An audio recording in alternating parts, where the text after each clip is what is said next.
Hey guys, I just did a video about the rarest of the model 1911's 1911 A1s. I hope you had a chance to see it. Now I'm going to do the exact same thing, but this time with wartime P.38's. You're going to want to check this out.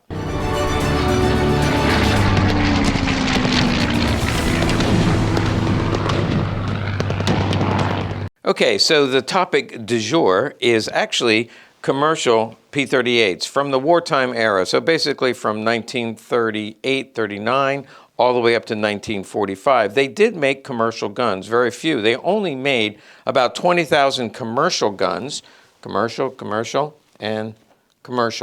only made about 20,000 compared to 1.2 million went to the military or the police. So if you Google what is the rarest P.38 pistol, Mrs. Google is going to tell you it's the Walther AC no date. And I'm here to tell you, not even close. I think there was about 2,400 of the no dates made, but this commercial 7.65, it fires 30 caliber Luger ammo. You can see it's so rare. The stencil here, they didn't even have a stencil that said 7.65, so they just made a stencil that was blank, and they actually inscribed it on there. 7.65, 30 caliber Luger, commercial P.38 from about 1940. They made about 220 total 30 caliber P.38's. This is your standard commercial. This is a later war, 1944.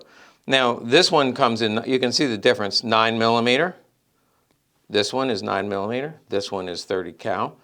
And people often ask me whether it's a 30 caliber Luger, which they made a lot more of those, 30 caliber Luger or 30 caliber P.38. They say, don't I have to get a special magazine?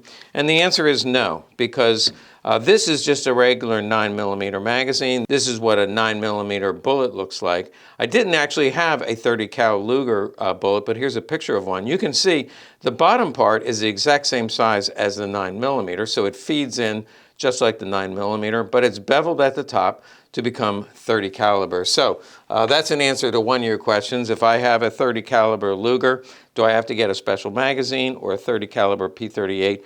The answer is no. So you can see this is an early gun. It has the early grips, kind of like the Zero series, 1940. This is from 1944.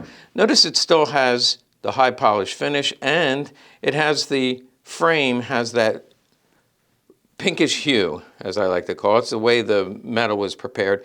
But this is very common in the later war guns. 1944, high polished finish, pinkish hue. And one other detail on this I've shown before. You can see here, it looks like somebody filed that off right there.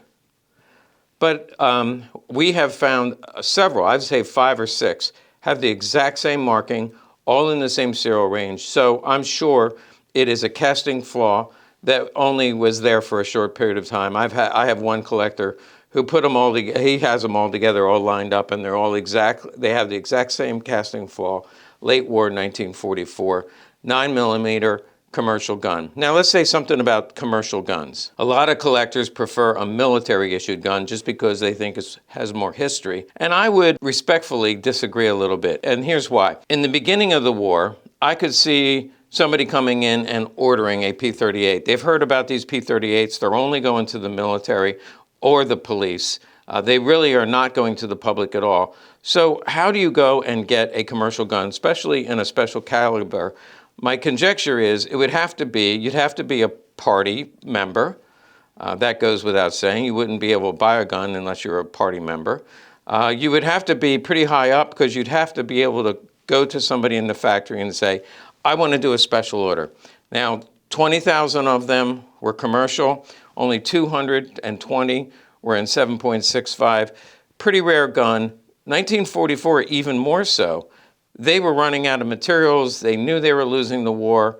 Who in the world could walk into the factory and say, I want a gun? Well, it's not your regular schmo. It's not your local delivery man or your local school teacher. This is definitely went to a party official, a Nazi party official, probably went right to the front of the line and got whatever he wanted. So I think these have a lot of history behind them. The problem is you can't really track it down. Now, one other thing about the commercial guns, they were only made by Walther. Mauser and Spreework did not make any commercial guns. You can see here the production numbers. During the war years, Walther made about 600,000 P.38's, Mauser made about 375,000, and Spreework made about 287,000. So you can see how rare the 20,000 commercial guns were. I have one more to show you just because it's in the safe and I think it's worth bringing out. That's this one, and also only about 200 of these made. This comes in the original box. You'll notice, just like on the P.38 and the PPK box, there's an image of a P.38 embossed. There's a Walther banner. P.38, it's a yellow box. These are not numbered to the gun, by the way. I've never seen one numbered to the gun. But there is the original cleaning rod and the cleaning kit with a Walther banner. Very similar, again, to PP and PPK. Now, this would never have a military gun in it because the military guns came in crates. We have pictures of crates of P.38's in the factory at the end of the war. Crates that were opened up by the GIs at the end of the war. So we know the military and the police guns came in crates. Only the commercial guns came in these yellow boxes. So the yellow box is pretty rare. And what's inside this one, 9mm, high polish finish. Serial number is probably about 1940, 1941.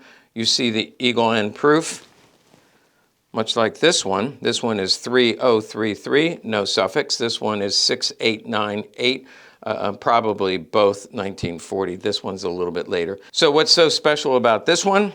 If you look at the frame, you can see that this looks, wow, that's really worn. But when you pick it up, you realize it's lighter. So this is a dural frame. Spoiler alert, here's the secret. This is dural. So this is an aluminum frame P.38 in 9mm.